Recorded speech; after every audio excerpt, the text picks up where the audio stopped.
Good morning class. आज हम लोग क्लास 12 नीट IIT एयरफोर्स का जो चैप्टर है कैपेसिटर, इसको हिंदी में पढ़ेंगे।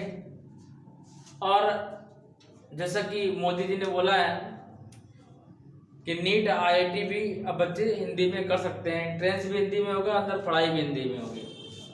और एयरफोर्स तो पहले ही था, वो हिंदी इंग्लिश दोनों में क्वेश्चन आते हैं। तो बच्चा देखिएगा, हम लोगों ने संधारित्र के बारे में पढ़ा। संधारित्र को इंग्लिश में कैपेसिटर कहते हैं। संधारित्र का जो फार्मूला था, तो संधारित्र का फर्स्ट फार्मूला जो फायरड ने दिया था क्या था? C = F upon C = Q upon V। क्या था? Q upon V। और इसके बाद में हम लोगों ने स्फेरिकल कैपेसिटर पढ़ा। इसको +Q चार्ज से +Q आवेश से आवेशित कर दिया था। इसको +Q आवेश दिया था। कितना आवेश दिया था? +Q आवेश। आवेश को इंग्लिश में चार्ज बोलते हैं। और इस स्फीयर का, स्फीयर माने गोला, गोले की त्रिज्या इन्होंने A सपोज करी। कितनी सपोज करी? A सपोज करी। तो इसमें जो संधारित्र की धारिता निकली C = 4πε0 A फाइंड हुआ। ठीक है ना? और इसका एक मात्रक क्या था? फैराड था। कितना था बच्चा? फैराड। और हम लोगों ने ये भी पता है कि 1/4πε0 की वैल्यू 9 × 10⁹ होती है। तो 4πε0 की वैल्यू क्या होगी बच्चा? तो 1/9 × 10⁹ पलट जाएगी वैल्यू। तो हम लोगों ने क्या पढ़ा था? C = 1/9 × 10⁹ A। देखिए, हम लोग देख रहे हैं, हमने स्टार्टिंग से क्या किया है कि जब भी हमने क्लास स्टार्ट करी तो हमने स्टार्टिंग से लेके सब कुछ बताया। ठीक है। इसके बाद में हम लोगों ने स्फेरिकल कैपेसिटर पढ़ा। तो what is spherical capacitor? Spherical capacitor ये था कि एक गोला लिया, इसके अंदर होलो स्फीयर पड़ा, इसके अंदर एक और गोला लिया। इसकी रेडियस माने त्रिज्या A और आउटर की त्रिज्या B। अंदर वाले को +Q आवेश दे दिया और बाहर वाले गोले को माइनस आवेश दे दिया। और माइनस आवेश कब हुआ? जब इसको अर्थ से मींस पृथ्वी से कनेक्ट कर दिया। तो यहाँ पर जो C की वैल्यू निकली थी वो थी 4πε0 AB/A-। ठीक है ना? इनको जब हम लोगों ने पढ़ा था तो सबसे पहले हमें पता होना चाहिए था कि संधारित्र क्या है, संधारित्र कैपेसिटर क्या है, कैपेसिटर कैसी डिवाइस है, कैसा यंत्र है जो एनर्जी को स्टोर करता है। क्या करता है? एनर्जी को स्टोर करता है। अब साइंटिस्टों ने सोचा कि एनर्जी को तो इसने स्टोर कर लिया, अब एनर्जी स्टोर कितनी करता है, तो इसको बनाना पड़ेगा। इसको बनाने के लिए इन्होंने पहले स्फेरिकल कंडक्टर लिया, स्फेरिकल मतलब गोलीय संधारित्र लिया और उसमें C = 4πε0 निकाला। लेकिन 1/4πε0 की वैल्यू 9 × 10⁹ होती है, तो 4πε0 की वैल्यू 1/9 × 10⁹ था। यानी कि हम लोगों ने अगर अर्थ को मान लिया था, किसको मान लिया था? अर्थ को मान लिया था पूरा कि कैपेसिटर अर्थ पे कैपेसिटर रख दिया जाए, पूरा अर्थ ही कैपेसिटर बना दिया जाए, तो भी 10⁻³ आ रहा। कितना आ रहा था? एप्रॉक्स कैपेसिटर जो फाइंड हो रहा था वो कितना? 10⁻³ फैराड, जो कि बहुत कम था। क्या था? बहुत कम था। और बहुत कम था तो इसे रिजेक्ट कर दिया गया। तो दूसरे साइड ने सोचा चलो कुछ और करके देखते हैं। तो उसने क्या करके देखा कि एक होलो स्फीयर ले लिया और होलो स्फीयर को एक कैपेसिटर की तरह वर्क कराया। और जब वर्क कराया तो इसके लिए C = निकला था 4πε0 AB/A-B। इसमें कुछ सुधार हुआ, इसमें कुछ संधारित्र बढ़ी, लेकिन उतना अच्छा सुधार नहीं हुआ जितना अच्छा सुधार होना चाहिए था। ठीक है ना? अब साइंटिस्ट कंफ्यूज। इसके बाद में इन्होंने एक नए संधारित्र की खोज की जिसे पैरेलल प्लेट कैपेसिटर कहते हैं। क्या बोलते हैं? Parallel plate capacitor. पैरेलल का मतलब होता है समांतर प्लेट संधारित्र, समांतर पट संधारित्र। क्या बोलेंगे हिंदी में? समांतर पट संधारित्र। क्या होता है? समांतर पट संधारित्र। देखिए, पहले तो पैरेलल प्लेट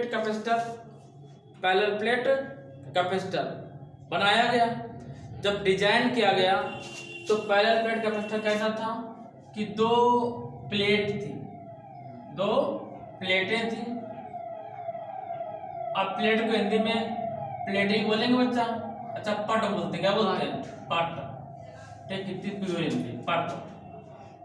समांतर पट संधारित्र प्लेट। ठीक है, एक समांतर प्लेट लिया, दो समांतर प्लेट लिए, क्या दो। ठीक, पहली प्लेट को प्लस क्यू आवेश दिया, कितना आवेश दिया? प्लस क्यू आवेश दिया। पहली प्लेट को धनावेश दिया, दूसरी प्लेट को ऋण आवेश दिया। इनके बीच की दूरी क्या ले लिया? डी सपोज किया। क्या सपोज किया? डी। और जो प्लेटें थी, ठीक है ना, उसका क्षेत्रफल समान था। क्रॉस सेक्शन एरिया क्या होता है? क्रॉस सेक्शन एरिया, मतलब प्लेटों का क्षेत्रफल समान था। कितना कितना था? ए क्षेत्रफल था। ठीक है ना, प्लेट का क्षेत्रफल समान था, उनके बीच की दूरी डी थी। ठीक है ना, और प्रत्येक प्लेट का सरफेस डेंसिटी, सरफेस डेंसिटी किसे बोलते हैं? पृष्ठ घनत्व। क्या बच्चा? पृष्ठ घनत्व। सरफेस डेंसिटी यानी क्या है? सरफेस डेंसिटी, पृष्ठ क्षेत्रफल, पृष्ठीय पृष्ठीय घनत्व, पृष्ठीय घनत्व। इसको सिग्मा से लिखते हैं। कितने लिखते हैं? सिग्मा। और सिग्मा इक्वल क्या होता है? क्यू अपान है। लेकिन सिग्मा कितने होंगे बताइए? सोच बताइए, सिग्मा कितने होंगे? एक की दो, दो। एक ही प्लस का होगा इधर, एक इसका होगा माइनस का होगा। कितने होंगे? दो। ठीक है ना, तो देखिएगा समांतर पट संधारित्र को समझने से पहले इसमें क्या क्या टर्म्स यूज होते हैं, उन टर्म की बात कर लेते हैं। ठीक है ना, तो हम लोग समांतर पट संधारित्र फाइंड करेंगे, यानी कि सी फाइंड करेंगे। और जो फैराडे ने बताया मेन लेके वही चलते हैं। क्या कि सी इक्वल क्या रहेगा? क्यू अपान बी। Equation number first. अब देखिए, अगर ऑब्जेक्टिव क्वेश्चन आते हैं, जैसे कि CBSE board, ICSE board objective हो चुका है, तो उसमें अगर पूछता है, और कंपटीशन में भी ऐसे ऑब्जेक्टिव से क्वेश्चन आता है। क्या? यदि आपसे कह दिया जाए कि जो प्लेट है, प्लेट वो संधारित्र की कैसे होती है, कैपेसिटर कैसे होती है, तो डायरेक्टली प्रोपोर्शनल होती है। कैसे होती है? डायरेक्टली प्रोपोर्शनल होती है।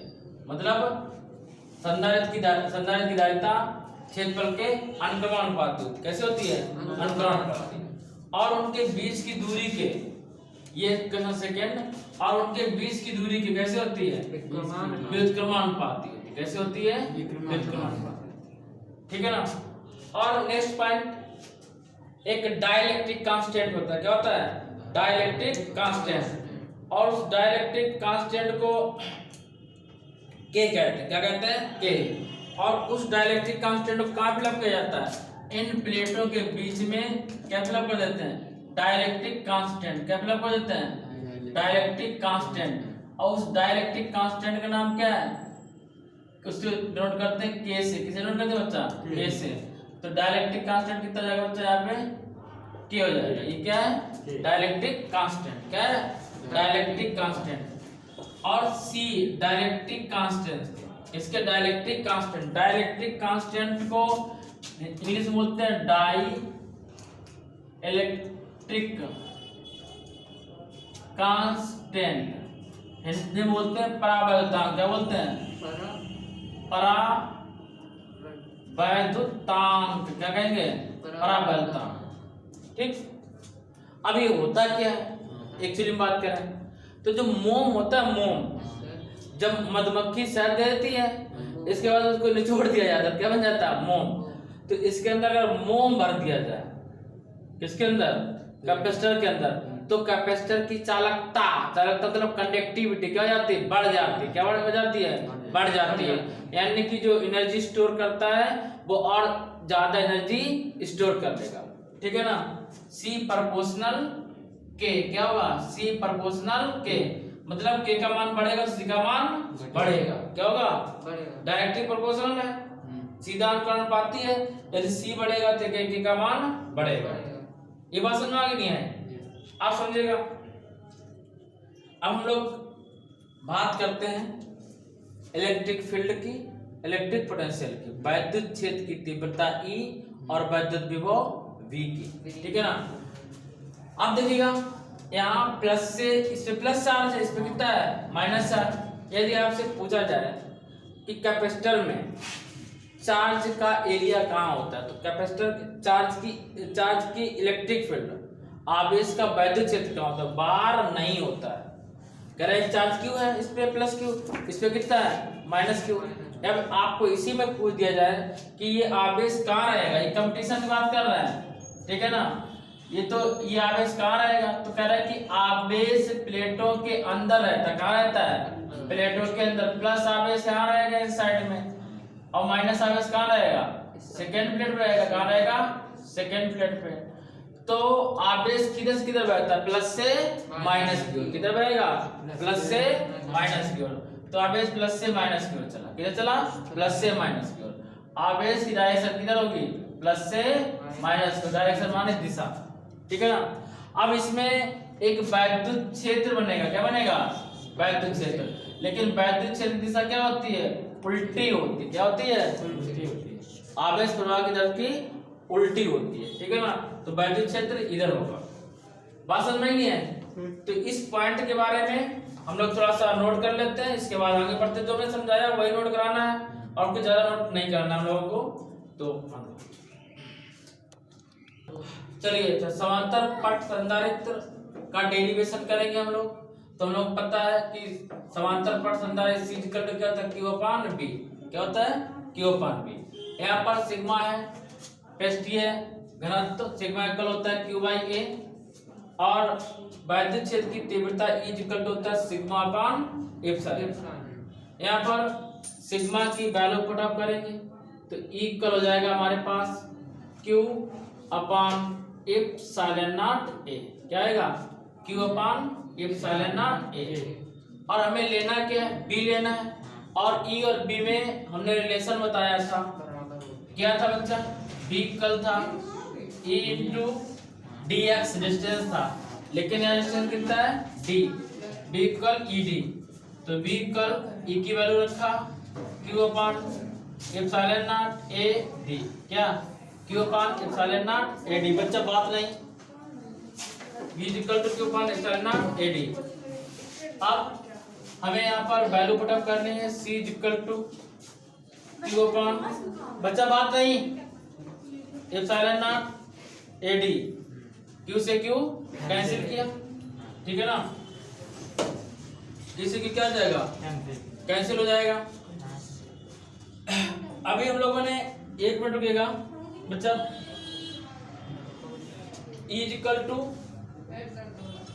Q/K एप्सिलॉन नॉट, और C इक्वल टू क्या होता है, Q/B। क्या होता है, C इक्वल Q/B। क्या होता है, Q/B होता है बच्चा। C इक्वल क्या होता है, Q/B। और अभी हमने ED फाइंड किया, B इक्वल क्या, ED। एक मिनट बंद करना इसको,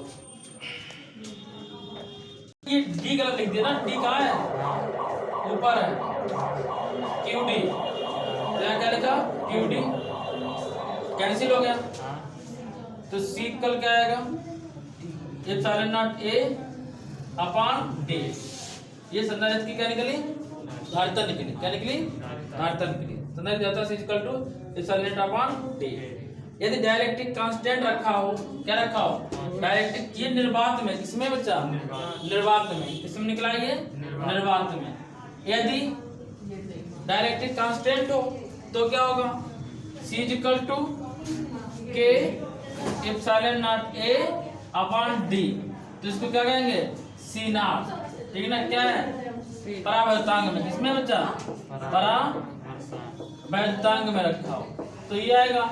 बात समझ में नहीं आई, ये यहाँ ना लिख लेना, ठीक है ना। ये ऊपर से लिखा था, इसमें दिखाया था हमने कि यहाँ पर सिग्मा ये होता है, सिग्मा इक्वल टू क्या, Q/A। क्या, और सिग्मा क्या है, पृष्ठीय घनत्व, ठीक है ना। चलिए नोट करिए, मिलते हैं नेक्स्ट वीडियो के साथ, तब तक के लिए जय हिंद।